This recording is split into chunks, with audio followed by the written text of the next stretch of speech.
Conmigo, por favor, a la primera carta del apóstol Juan, en el capítulo número 2. Primera epístola o carta del apóstol Juan, capítulo número 2.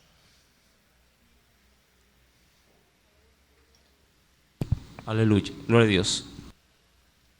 Primera de Juan, capítulo número 2. Vamos a leer verso 18 al verso 19. Verso 18 y verso 19. Sí, la semana pasada estuvimos analizando este texto y hoy por hoy lo vamos a volver a topar, ya que dentro de este texto tenemos una muy amplia enseñanza, la cual la vimos de primera parte, la semana pasada, y hoy la vamos a volver a topar para reafirmar y acotar algo que me pareció bastante importante dar a conocer a la iglesia. ¿Ya lo tiene, mi querido hermano?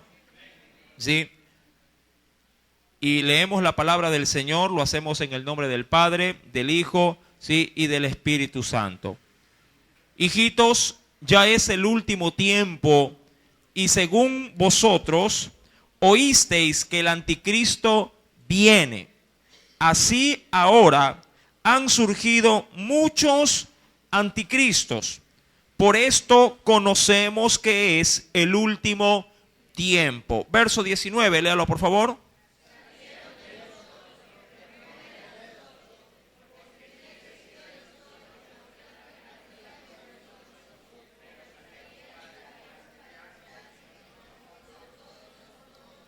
Amén. Sí, vamos a inclinar el rostro, hagamos una pequeña oración antes de dar la enseñanza en esta noche. Amado Dios y buen Padre Celestial, agradecemos infinitamente siempre por tus misericordias, siempre Padre Celestial, por nuestra presencia acá en tu casa. Ayúdanos, oh Dios, a poder manifestar no solamente la verdadera postura de aprender, sino de ponerla por obra, de aplicar la enseñanza. Te suplico, mi Dios, que sea usted manifestando de ese poder y esa misericordia en cada uno de nosotros, a fin de que tu pueblo, Señor amado, todo él pueda ser grandemente enriquecido. Mira también a nuestras criaturas que han podido subir para ser también adiestradas por tu palabra. Trata con ellos también, incúlcales, oh Dios, el temor sobre toda mente, a ti, ya que aquella persona que puede temer a Dios podrá también, Señor amado, guardar, Padre, todas las cosas para con su prójimo, para con los hombres. Mi Dios, que en esta noche pues tu pueblo pueda ser grandemente enriquecido y que por medio de esta palabra podamos ser, Padre bendito en ti, Señor amado, grandes ministros de la misma. Mi Dios, gracias te doy en el dulce nombre de Cristo Jesús. Amén y amén. Aleluya.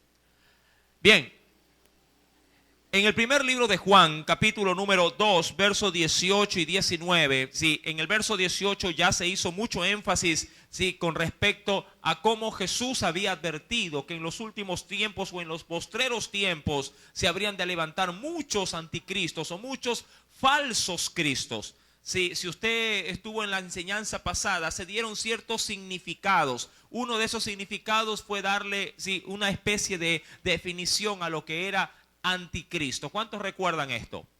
¿Cuántos lo apuntaron? ¿Cuántos pueden compartir eso que apuntaron la semana pasada? Tomando ya la lección el día de hoy. Recuerde que estamos estudiando la palabra de nuestro Dios. ¿Qué era un anticristo? Era algo contrario a Cristo. A diferencia, mi querido hermano, de pronto de este término, de pronto algo nuevo, anticristo, no es que dice antes de Cristo, no, sino que es en sí mismo un antitipo de Cristo, pero a manera de contraste, es lo opuesto, algo opuesto, es algo, si quisiéramos utilizar en la gramática, es no un sinónimo, sino más bien un antónimo, algo que se podría presentar como lo opuesto a Cristo. Algo muy semejante es lo que dice la palabra en el verso número 18. Dice en ese texto, es el último tiempo, y por ser el último tiempo, dice la Escritura, vosotros oísteis que el anticristo, dice aquí, viene, hablando de ese gran anticristo, Porque también digo esto, ya que la misma palabra nos dice o nos da a conocer que hay muchos tipos o diríamos así prototipos de anticristo, los de los cuales estamos plagados en la actualidad. Ya que el mismo pasaje nos dice, así ahora han surgido muchos, ojo, muchos, que dice ahí, anticristos, o muchos anticristianos, o por lo menos personas que parecieren ser cristianos, pero su doctrina, su forma en este caso de interpretar la escritura y de darla a conocer, nada tiene que ver con la verdadera o la sana doctrina que la Biblia nos lo enseña. A eso la palabra de Dios lo denomina anticristo, a todas estas personas que tratan de alguna manera de predicar acerca de la verdad, pero nada de Cristo en sí mismo pueden ellos en este caso sí dar a conocer. Ahora, cuando vamos al verso 19, todo esto lo vimos en gran manera la semana anterior, pero en el verso 19 fue el texto que a la verdad me causó bastante, diríamos así, enigma. Diríamos que encontré bastante información a manera de una información de pronto algo oculta, por lo menos no muy, diríamos, muy sondeada, muy estudiada, pero que a mí a la verdad sí me hizo detener y dije, no, aquí hay que ahondar un poco más para poder extraer todo, en todo caso, sí, todo lo que ese pasaje bíblico me puede brindar. Y una de las cosas que usted y yo logramos detectar es que estos anticristos, si tienen un origen, tienen, diríamos así, un lugar donde se han gestado. Es decir, han salido de una misma maceta todas. Sí, sí, que los quiero comparar con una pequeña planta puesta sí, en un macetero. Dice la Biblia en el verso número 19 que estos anticristos, no el gran o el supremo anticristo, pero los anticristos diríamos a manera de prototipos. La Biblia menciona en el verso 19 que han salido. ¿De dónde han salido todos estos anticristos? Han salido de nosotros. Y eso sí me preocupó. Eso sí me alertó y sí me llamó la atención. ¿Cómo así estos, mis queridos hermanos, han podido salir de entre los que aparentemente son pueblo de Dios, que son o forman parte del cuerpo de Cristo, o que se podría identificar que son discípulos del Señor? Es ahí, mi querido hermano, donde si el apóstol Juan da algo adicional a saber y del por qué han salido de nosotros. Obvio, sin pertenecer sí, prácticamente al cuerpo. Dice la Biblia, salieron de nosotros, pero no eran de nosotros, porque si hubiesen sido de nosotros, habrían, ¿qué dice? Habrían permanecido con nosotros, pero salieron para que se manifieste o para que se dé a conocer que no todos son de nosotros. Y me recuerdo tanto que con esto se hizo una ilustración de algunas cosas que usted tiene en el cuerpo, pero que no pertenecen a su cuerpo. Sí, quisiera que de alguna forma, bueno, usted se viera, diríamos, en este caso sin la vestimenta, se viese frente a un espejo y luego que se pueda usted apreciar, piense y diga qué cosa que está en este cuerpo no es de este cuerpo, pero está en este cuerpo. Y se logró detectar algunas cosas. Sí, entre ellas, obviamente, sí, los desperdicios que ingerimos a manera de comida al inicio, pero luego de ser procesados por el organismo, sí logra excretar, logra sacar todo aquello que pasa por el cuerpo, pero que no pertenece al mismo. Entre ellos se decían que las heces son una de esas cosas. Igual que los desperdicios líquidos como el orine, también salió del cuerpo, pero no es del cuerpo. De nuestras fosas nasales también hay mucosidad, las cuales salen del cuerpo aun cuando no pertenecen al cuerpo. Las lágrimas son del cuerpo, pero también cuando hay, diríamos, una acción que haga presión para que estas puedan, sí, pues pueden ser situaciones emocionales, se puede llorar de alegría o de tristeza, pero están en el cuerpo las lágrimas y al parecer no son del cuerpo. Las lagañas cuando dormimos también pueden estar en el cuerpo y estas son también expulsadas por el cuerpo. Esto, entre otras cosas, fueron diríamos así, las ilustraciones que se dieron para poder entender lo que Juan quiere dar a enseñar a la iglesia. estos anticristos, ya concentrándome en ellos, la Biblia dice que han salido de nosotros. Ahora bien, ¿qué o a quiénes se podría denominar anticristos en la actualidad? Que de alguna manera pertenecieron al cuerpo, pero luego salieron del cuerpo. Es ahí, mi querido hermano, donde hemos podido de alguna forma traer una información adicional para que usted la pueda cotejar y luego de un análisis previo, obviamente, usted pueda decir, ahora entiendo por qué hay tanta secta o por qué hay tanta denominación sectaria que si a la verdad puede ser que yo lo desconozca de dónde han salido, pero yo le aseguro algo, usted nunca hubiese pensado que salieron de la iglesia cristiana. Usted dirá, ¿de dónde salieron? Se me ocurre, sí, los Jesús solos, los unicitarios. ¿De dónde salieron los testigos de Jehová? ¿De dónde salieron los mormones? ¿De dónde salieron los adventistas? ¿De dónde salieron los pares de sufrir? ¿De dónde salieron todas estas sectas?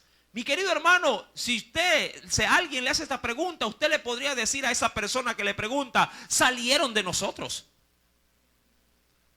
Usted podría dar esa respuesta con firmeza y seguridad diciendo, ¿de dónde salieron, hermanos? Sí, los Jesús solos, sí, la iglesia apostólica del nombre de Jesús. ¿De dónde surgieron estos? Usted podría decirle a esa persona, ellos salieron de nosotros, pero no eran de nosotros. Porque si hubiesen sido de nosotros, hubiesen permanecido, sí, en nosotros. Mi querido hermano, y he tomado una página en internet que creo que goza por lo menos del respaldo, del aval, sí, de cada uno de los presentes. Sí, cuando se trata de, por ejemplo, de encontrar definiciones de las palabras, ¿usted a dónde acude por lo general? A un diccionario. Y si ese diccionario puede de alguna manera tener alguna garantía, porque hay muchos diccionarios y cada uno puede dar una apreciación, ¿qué diccionario usted podría coger en el internet que goce de respaldo o por lo menos de reconocimiento? Posiblemente, bueno, la Wikipedia es un gran diccionario, pero también tiene, diríamos así, es una gran enciclopedia. Por ejemplo, ¿qué diccionario en libro me refiero usted escogería para poder encontrar?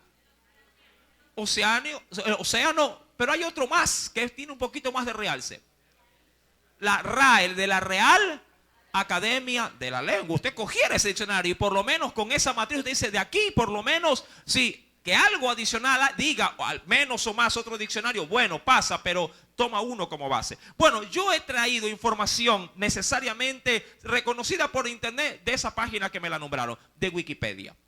Y la he tomado como referencia para no tener, diríamos, inclinación a favor nuestra para que digan, ay, pero esa página la hizo, qué sé yo, la hizo un cristiano evangélico.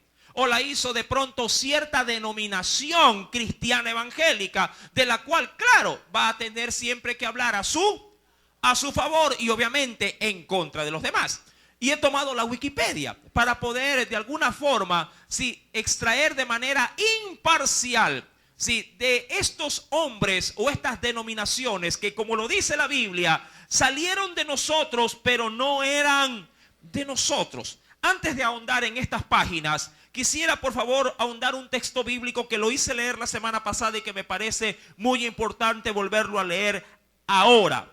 Cuando uno va al libro de Segunda de Tesalonicenses, Segunda de Tesalonicenses, sí, allá en el capítulo número 3, y por favor hoy por hoy apunte las referencias bíblicas y estas páginas que si algún momento usted las quiere llevarse en pendrive o quiere consultar en su propia página en el internet, en sus propias páginas, lo puede hacer, no hay ningún problema. También las traje grabadas para dárselas a quien lo necesite. ¿Lo tiene? En la segunda carta, sí, de Tesalonicenses, capítulo número 3, dice el Señor, sí, capítulo número 3, verso 1 al 2, dice ahí Pablo escribiendo a la iglesia de Tesalónica: por lo demás, hermanos, orad por nosotros para que la palabra del Señor corra y sea glorificada. Y dice aún más, así como lo fue entre vosotros. Verso número 2. Y para que seamos, porque para eso Pablo quiere que la palabra corra, para que haya conocimiento de Dios en medio del pueblo, y para que seamos librados de hombres perversos y malos. Y ahí, en esa última expresión es lo que quiero andar. Ahí se menciona, porque no es de todos la fe. No es de todos la fe. La gran mayoría de las sectas que están de alguna manera incursionando nuestro entorno han salido porque no han sabido reconocer por medio de la Biblia si en este caso sus dichos, sus historias, su doctrina no han podido aceptarla porque no de todos es la fe. Acercarse a la Biblia, a su palabra, a la doctrina, es, mi amado hermano, sí, o debe de haber en la persona que lo hace, debe de haber fe para aceptarla. Fe para aceptarla. Hay un denominador común en la gran mayoría de las sectas. Todas o la gran mayoría de ellas salieron por estudiar profundamente la Escritura, pero solamente usando la razón, la lógica para entenderla. Mas no la aceptaron también por la fe. Recuerda que para acercarse a Dios debe de la fe ser el elemento o el ingrediente esencial para nosotros poder, en este caso, sí, ser participantes de su gracia. Por fe somos salvos, por ejemplo. Por fe. ¿Verdad que es así? Y por fe también podemos llegar a ser sanados también. Por la fe se hacen los milagros. Amén. No por la razón, no por lo que pueda llegar a entender, sino exclusivamente por la fe. Ahora, quisiera empezar, antes de pasar las páginas en sí mismo, dar una breve introducción histórica, porque siempre es necesario tener, diríamos, un respaldo primario antes de entender el origen de las sectas. Mi querido hermano, la iglesia como tal, tuvo un marco, diríamos así, inamovible en sus primeros 1400 años. Ojo, 1400 años. Cuando hablo de la iglesia, hablo de la iglesia que fue fundada primeramente por el Señor, por Jesucristo, y luego administrada por sus apóstoles, por sus discípulos y posteriormente por aquellos que fueron denominados los padres de la iglesia. Sí, hablando de los sucesores que se fueron levantando, no solamente a través de los 12. Ahora, usted debe de saber algo a través de la historia. Ninguno de los 12 apóstoles impuso manos para levantarse a sí mismo un sucesor. Ojo, ninguno. No hay registro bíblico de que pronto Pedro haya puesto las manos sobre alguien diciendo, bueno, ahora me voy a morir yo y ahora te toca a ti seguir la obra. Pablo tampoco hizo lo mismo. Santiago no hizo esto. Jacobo y Juan no lo hicieron. Ninguno de los apóstoles, diríamos así, buscó algún sucesor para poder de alguna forma transmitir su derecho. No hubo eso. Simplemente los discípulos que fueron ganados por la predicación tomaron la responsabilidad. Claro, se les impuso las manos ¿para qué? Para que adoptasen en este caso, sí, la labor pastoral o de obispado, como se podría llamar también, a fin de que se hagan cargo de una obra en alguna determinada ciudad. Pero no delegando su responsabilidad o su nombre o su cargo para que éste lo continúe. Simplemente se levantaron ministros de Dios que a través de estos 1400 años la iglesia sí sostuvo.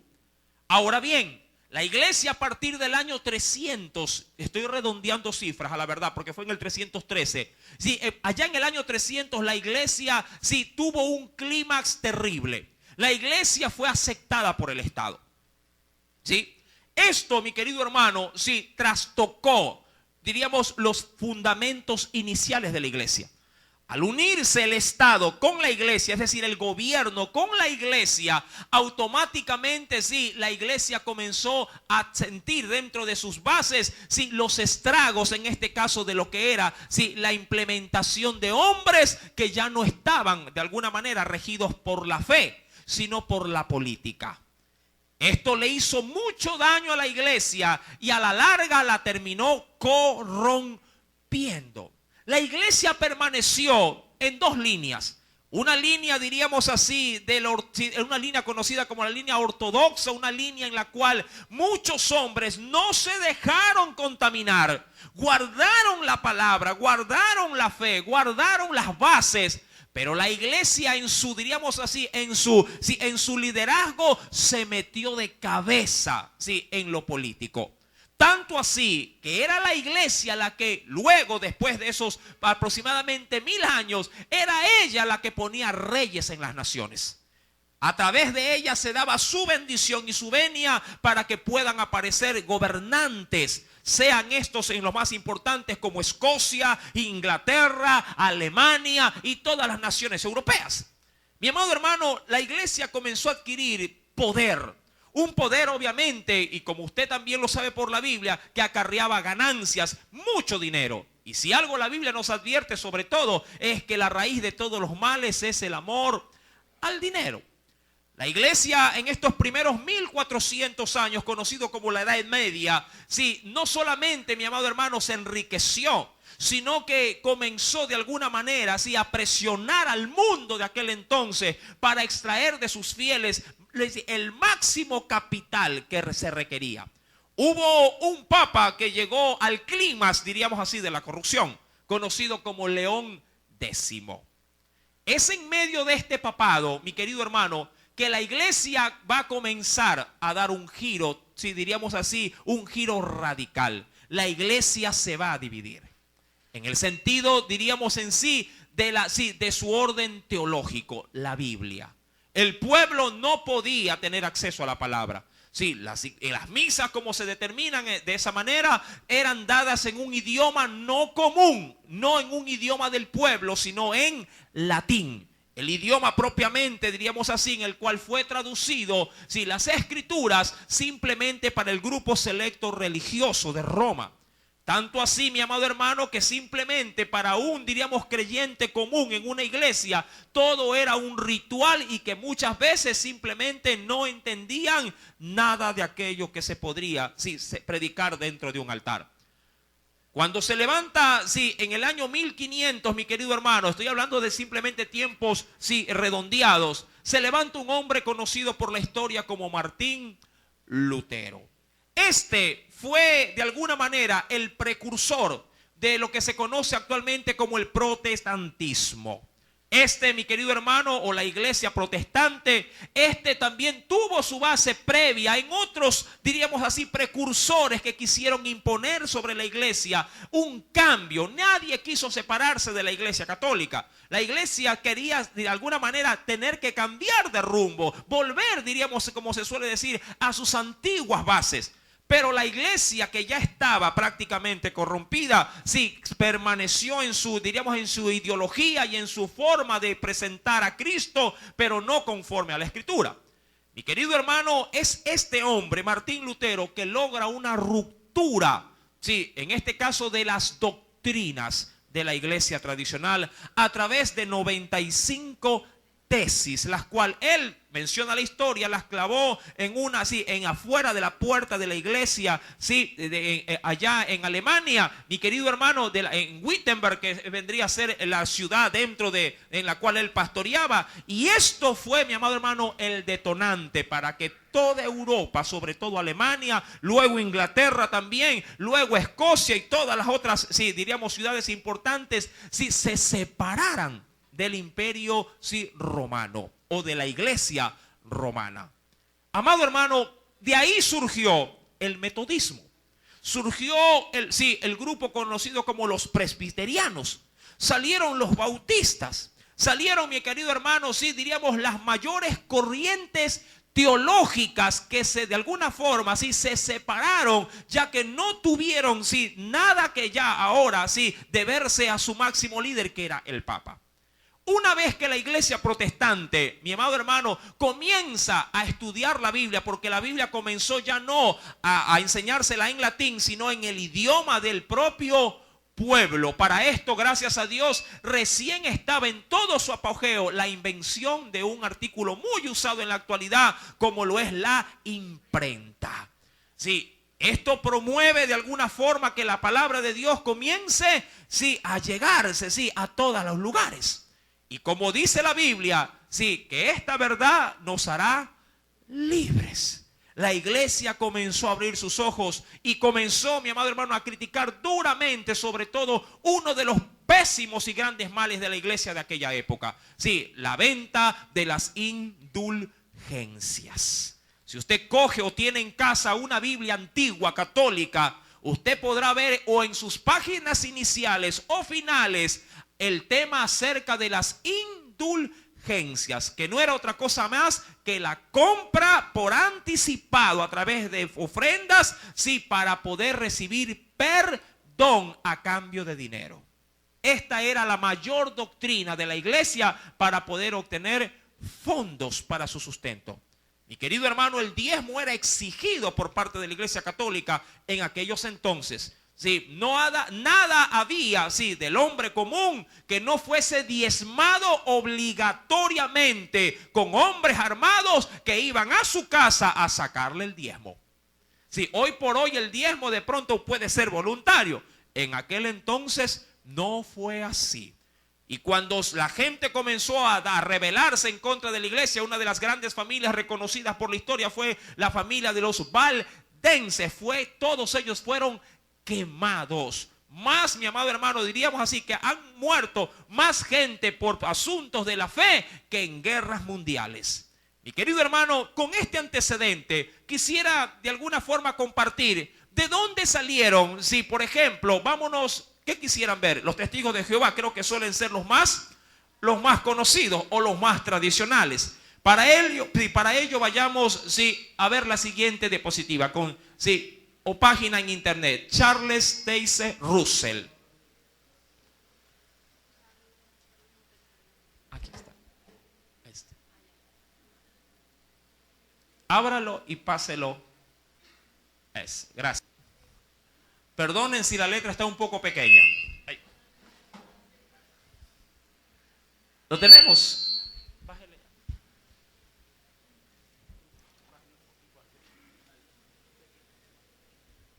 Aleluya. Ahí estamos. ¿Ya? Para los que desconocen, ¿sí? Este hombre, ¿sí?, es el fundador. Bájale un poquito por favor al monitor, sé tan amable.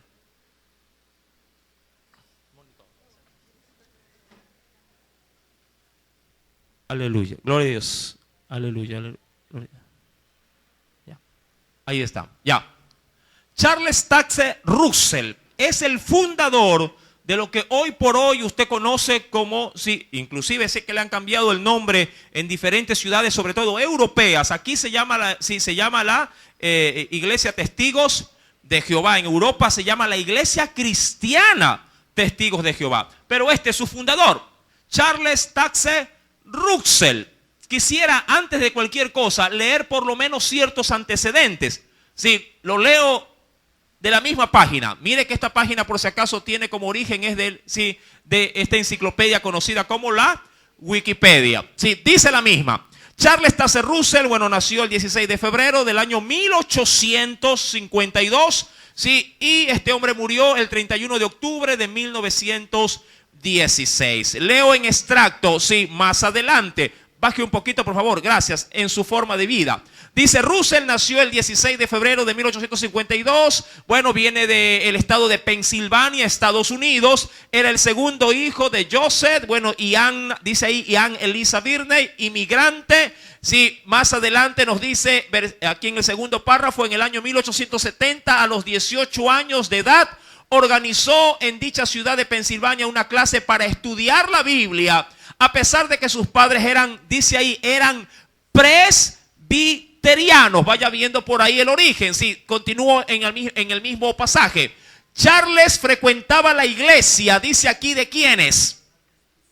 De los adventistas. Sí, ya mismo nos brincamos para allá. Sí, vaya viendo el origen. Si los testigos de Jehová no nacen siquiera de sí mismos, sino que se desprenden de manera inicial, ¿de dónde?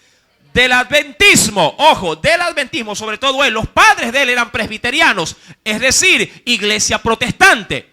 Más adelante se nos dice, Charles frecuentaba la iglesia de los adventistas, aquí conoció los estudios de un hombre llamado William Miller.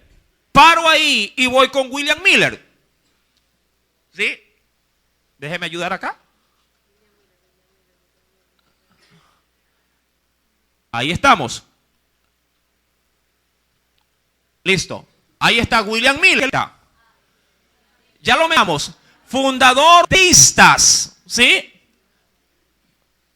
La iglesia adventista son aquellos que son del séptimo día. Hablando de este hombre, dice, sí, la historia a través de la Wikipedia, recuerda, William Miller, predicador de 1782 a 1849, fue, dice aquí, un predicador laico, es decir, que no se dedicaba exclusivamente, sí, del ministerio. Lo laico es que trabajaba en lo secular, pero también tenía tiempo para, diríamos, tareas espirituales. Amén. Este era un predicador, dice aquí, laico, y era bautista. Bautista. Sí, de la iglesia bautista. Sí, es decir, que personas como estas salen no de la noche a la mañana de cualquier lugar. Se desprenden, mi amado hermano, prácticamente de la iglesia protestante. ¿Quiénes eran, por ejemplo, la iglesia bautista? Bueno, yo lo tengo, la iglesia bautista. Esto viene adicionalmente, mire, todo es una concadenación de lo uno para con lo otro. Vamos por favor a la iglesia bautista. Ahora, ¿por qué denominación bautista? Porque estos eran los que para poder pertenecer a la fe se necesitaba forzosamente volverse a bautizar. ¿Por qué la iglesia protestante tuvo la práctica de volver a bautizar? Porque si la iglesia católica había ejercido el derecho sobre los habitantes de bautizar, sí, a los infantes, sin tener en este caso conocimiento de este sacramento, por así decirlo. Así lo llama la iglesia católica, ¿verdad? En la iglesia católica tradicional, ¿cuántos sacramentos sí suelen obligar o suelen en este caso enseñar? 7. De los cuales la iglesia protestante, sobre todo liderada por Martín Lutero, reconoció solamente 2. El bautismo, ¿y cuál otro? ¿No? Bueno, primera comunión, sí, pero no dicho primera comunión, sino la Santa Cena. Sí, estos 2 son los únicos sacramentos, por así decirlo, que adoptó la iglesia protestante. Ahora, déjeme ir a Anabaptista, se llama. Metodista, a ver un ratito. Pentecostalismo, presbiterianismo, calle Jesús, iglesia, ¿qué dice aquí?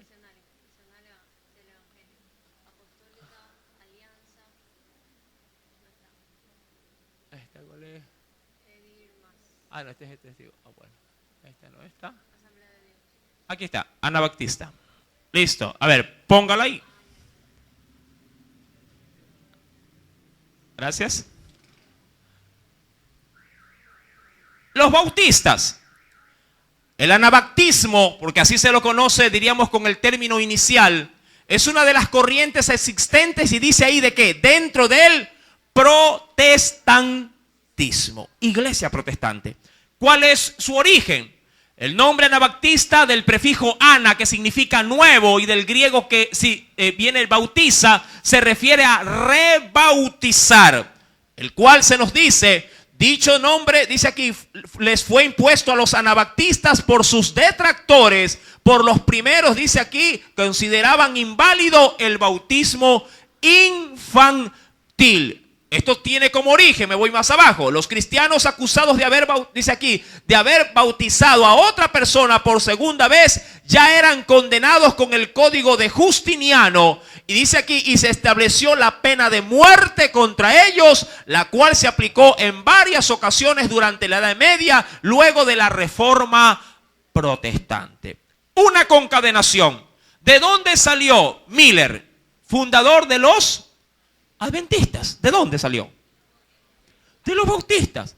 Y este a su vez, hablando de Miller como adventista, ¿quién salió de los adventistas? Charles Taze Russell, fundador ¿de qué? De los testigos de Jehová. Y sus padres, la Biblia dice que eran presbiterianos. Cuando hablamos de los presbiterianos, hablamos, sí, amado hermano, de grandes personajes. Hablamos como de Juan Calvino, hablamos, mi amado hermano, como de Juan Wesley, hombres reformadores de la iglesia. Todos estos, mi querido hermano, ligados o desprendidos de una misma maceta. Más adelante, vamos a ver, por ejemplo, sí, a los pares de sufrir. A muchos les gusta ver por las noches.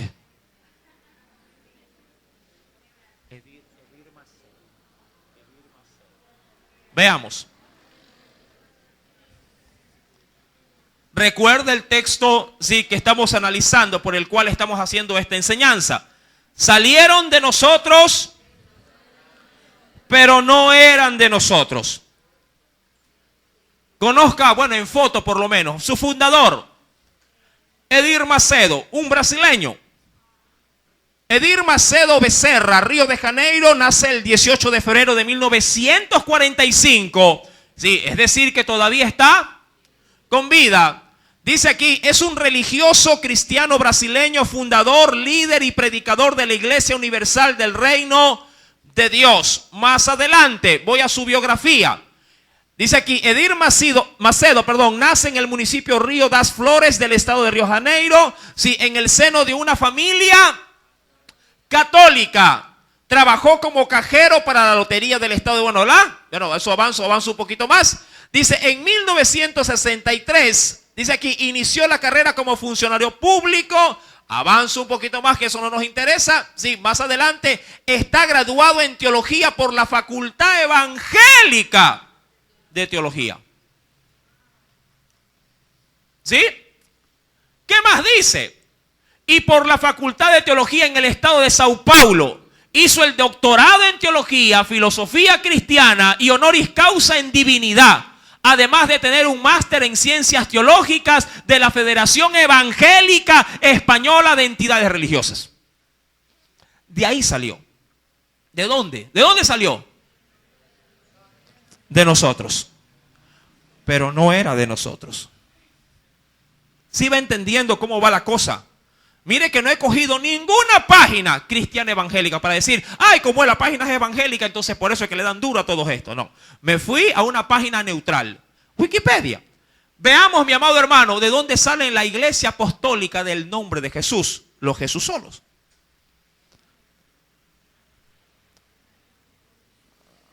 Ya estamos, allá, listo.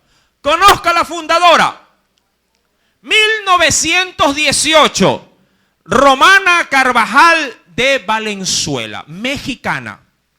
Lo curioso de este grupo unicitario, cuando hablamos de Jesús solo hablamos de que ellos tienen como base doctrinal de que el Padre es Jesús, de que el Hijo es Jesús, de que el Espíritu Santo es Jesús.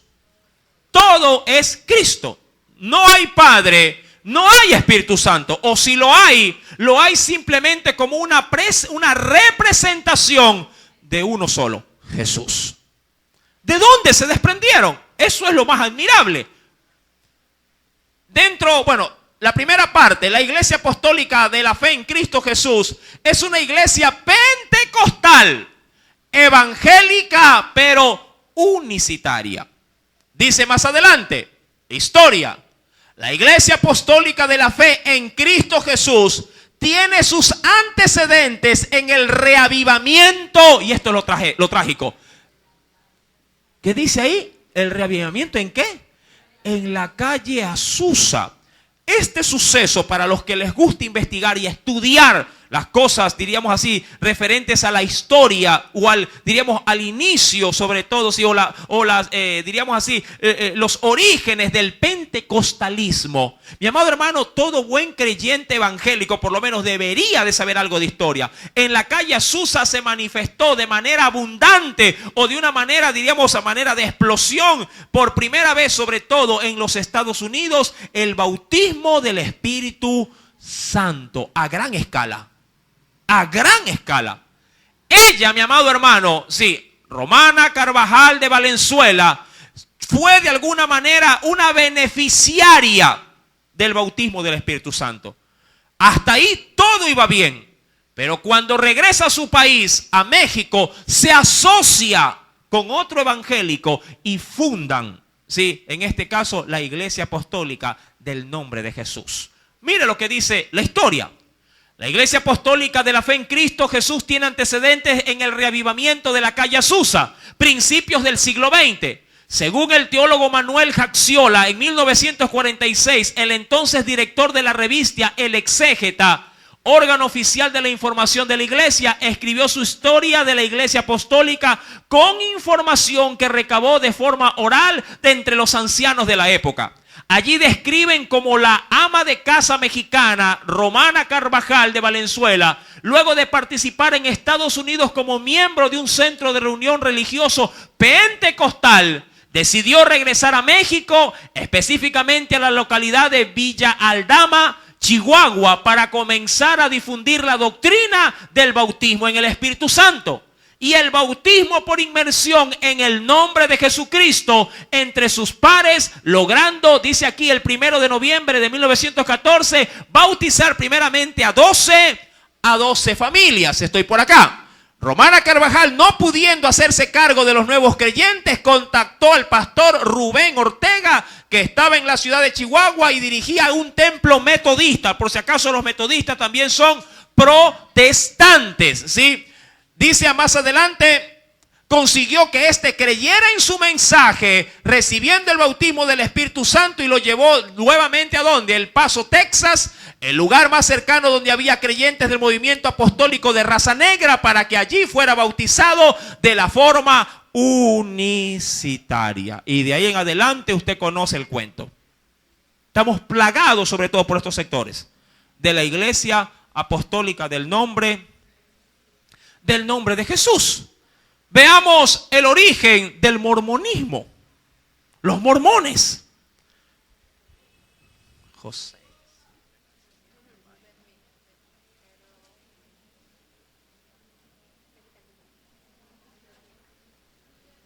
Sí estamos aprendiendo, no se me asuste, pero yo creo que usted debe de saber esto. ¿Ya estamos? ¿Listo? José Smith, presidente de la Iglesia de Jesucristo de los Santos de los Últimos Días. Iglesias enormes, por cierto. Estas iglesias no pasan desapercibidas en medio de las ciudades. Por lo general, cuando usted ve levantadas estas iglesias, abarcan cuadras enteras. José Smith, ¿sí?, eso es, diríamos así, considerado como su fundador. Es una, dice aquí, figura controvertida que suscita opiniones muy, dice aquí, enfrentadas entre sus seguidores y detractores. Por el mormonismo es considerado como un profeta escogido por Dios para restaurar la iglesia primitiva de Jesucristo. Declaró, dice ahí, en lo que los mormones llamarían su primera visión, que un ángel le había mostrado un registro antiguo escrito en planchas de oro, que describía, dice aquí, la vista de Jesús a los antepasados, a los indígenas de América. Por ahí paro. Voy a ver de dónde se origina. Avanza un poquito, por favor, porque quiero ver de dónde se desprende. ¿Sí? Por ahí paremos. Listo. Desde aquí leo. Por otra parte, se le reconocían buenas actitudes para los debates sobre moral, ética, política que se llevaban a cabo en un club para jóvenes que asistía. Y un cierto talento como exhortador en las reuniones, y aquí está el asunto, metodista, protestante. Todos tienen su origen en la iglesia protestante. Todos. Estaban dentro, pero no eran de allá adentro. ¿De cuál otro podríamos hablar? Déjeme ver, traje bastante.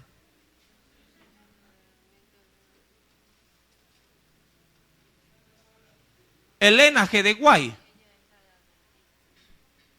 profeta de los adventistas.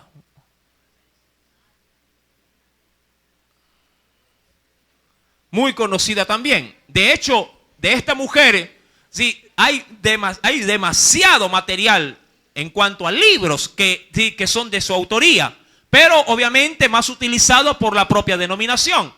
Pero Elena G. de Guay también tiene, mi querido hermano, sí, también tiene un origen que, bueno, lo vamos a ver en este segundo párrafo. Ellen G. de White fue una figura convertida en su tiempo y aún genera muchas discusiones, especialmente entre los otros grupos cristianos, así como los que no son religiosos. Afirmó haber recibido visiones, dice aquí, después de cumplirse el segundo regreso de Jesús, fijado, porque le pusieron fecha, el 22 de octubre de 1844, señalado ¿por quién? Por William Miller. Y usted sabe que William Miller también pertenecía a un grupo, sí, de los presbiterianos, protestantes. Todos estos supuestos reformadores de la fe que tienen actualmente iglesias a nivel mundial, todos salieron de un mismo macetero. Todos, mi amado hermano. No hay uno, diríamos, que haya venido de una corriente externa, sí, o de otro continente, como para decir, vinieron trayendo el hinduismo, eso es otra cosa. ¿Sí? El budismo es otra cosa. Pero este tipo de corrientes que todos, ojo, todos utilizan al mismo personaje para su evangelización, a Cristo. Cristo. ¿Sí? Charles Taze Russell predica de Cristo.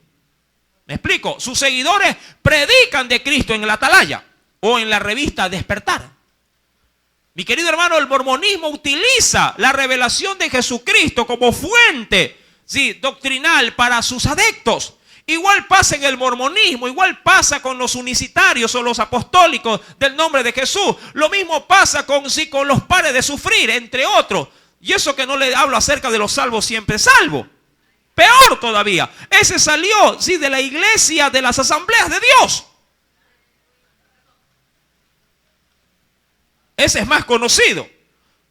Mi querido hermano, estamos plagados de esto.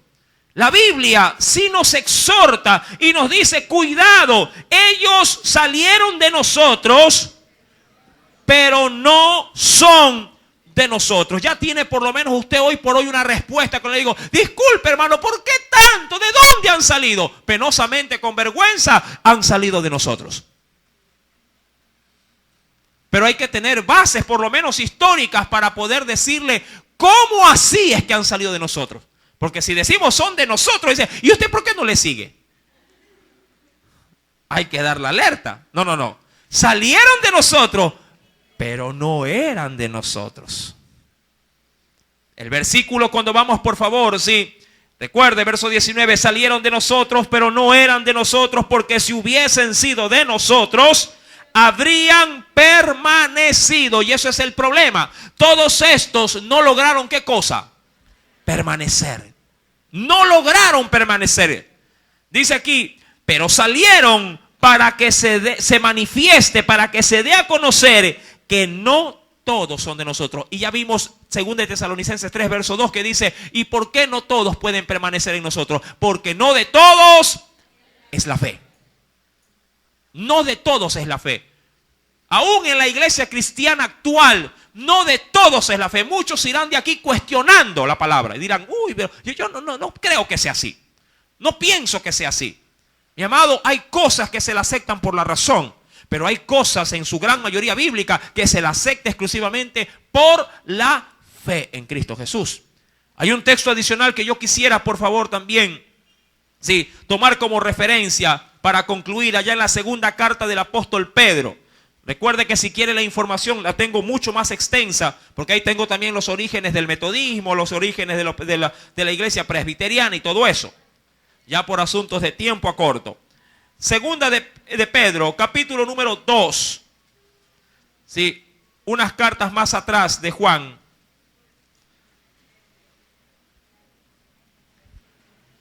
Y dice el versículo número 1, no solamente que descubre el mal, sino que dice lo que pueden lograr. Pero hubo también falsos profetas entre el pueblo, como habrá entre vosotros. ¿Qué habrá, mi amado hermano? Falsos maestros. ¿Y qué harán esos falsos maestros? Introducirán encubiertamente. Ese es el problema, que cuando lo hacen con sigilo. Lo hacen, diríamos así, de una manera tan discreta que nadie se da cuenta. Es como cuando a veces los muchachos meten cosas ocultas a casa. La mamá ni por enterada. Todo es que le revisa el cajón. De pronto nunca lo hace, pero revisando. ¡Ah, hay un condón! ¿Y de dónde? ¿Se da cuenta? ¿Cuántos revisan de vez en cuando los cajones de sus hijos? Hay unos que dicen, yo confío plenamente en él, y ahí está la revista. Hurgue de vez en cuando. Si no sabe revisar el historial, sí, venga que yo le informo, para que se meta a la computadora y vuele, pero no lo deje coger ahorita la máquina. Sal del cuarto, pásame la lacto, pasa la tablet, y ahí usted revise. ¿Qué páginas revisa su hijo? Lo ha podido hurgar. Gloria a Dios, con energía. Dice la Escritura, verso primero, sí, que introducirán encubiertamente herejías. Una herejía es una enseñanza, mi amado hermano, contraria a Cristo. ¿Sí? Herejías destructoras, y aún negarán al Señor que los rescató, atrayendo sobre sí mismo destrucción repentina. Ahora, algo trágico de todos estos personajes que hemos visto es que, mi amado hermano, el mal no solamente fue de ellos o para ellos, sino que han arrastrado a millones. Yo digo, si alguien se mete en un vehículo y se estrella y se mata, bueno, murió uno. El problema es que estos conducen, sí, diríamos así, colectivos interminables de pasajeros. Que todos aquellos que se suben en ese carro, en esa fe, van al mismo hueco. ¿Cuántos no creen en los pares de sufrir? Pregunto yo. ¿Cuántos no creen en el adventismo? ¿Cuántos testigos de Jehová no hay en el país y en el mundo entero? ¿Se da cuenta? Si usted le predica esto a un testigo de Jehová, dice, falso. ¿Sí? De hecho, sus líderes le prohíben a un testigo de Jehová que se meta al YouTube a averiguar acerca de sus fundadores. Lo tienen prohibido. Y si alguien lo intenta, lo separan, lo aíslan y luego lo expulsan, lo excomulgan. Mi querido hermano, es terrible el asunto. ¿Cuánta gente no está atada por estas creencias? Por eso es que a veces me da un poquito, diríamos así, de recelo, cuando a veces los hermanos me dicen, hermano, me visitó un testigo de Jehová y estoy confundida. Y yo digo, vaya pues, si quien debió haber salido confundido de esa reunión no es usted, él debió haber salido confundido, porque usted es el portador de la verdad. Amén. ¿Cuándo podría escuchar yo, pastor, me vino a visitar de pronto un líder del testigo de Jehová y se fue confundido? Cristo ya lo está tocando. Pero no, viene con el signo de interrogación, pastor, ¿qué hago? ¿Quién dice la verdad? Yo los mando corriendo de un solo brinco a la Biblia. La palabra dice la verdad. Amén. Mi amado hermano, pues en este pasaje dice, negarán al Señor que los rescató, atrayendo sobre sí mismo destrucción repentina. Una vez que Juan hace la alerta de que habrían de levantarse falsos anticristos, en el verso 20 para concluir dice, pero vosotros, no ellos, vosotros, los que están ¿en dónde? En el cuerpo, los que no han sido expulsados, los que sí pertenecemos. Dice aquí, pero vosotros tenéis la unción del Santo y conocéis todas las cosas. ¿Cómo esto se manifiesta en el creyente? ¿Cómo es que se manifiesta en nosotros la unción del Santo? ¿Y cómo esa unción puede hacernos reconocer todas estas cosas? El próximo sábado lo veremos, con la ayuda del Espíritu Santo. Amén. Pero si Dios hoy habló a tu corazón, dale una fuerte ofrenda de aplauso. No te vayas solo con el conocimiento. Sí, permite que este conocimiento pueda ser vivo en ti. Y saca, por favor, saca del error a mucha familia tuya que sigue a este tipo, sí, diríamos así, de denominaciones. Amén. Tienes una responsabilidad ante ellos. Padre celestial.